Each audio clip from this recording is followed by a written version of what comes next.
সুবহানাল্লাহ।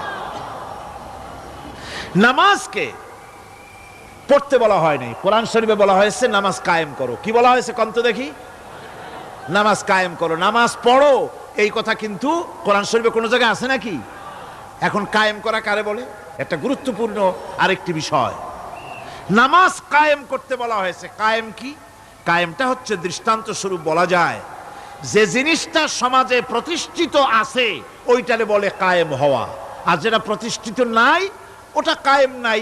কায়েম মানি হলো প্রতিষ্ঠিত থাকা। যেমন আমাদের দেশে, আমাদের সমাজে নারী পুরুষ শিশু বৃদ্ধ সকলেই কাপড় পরা, শাড়ি পরা, লুঙ্গি পরা, এই কাপড় পরাটা কায়েম আছে, প্রতিষ্ঠিত আছে না নাই?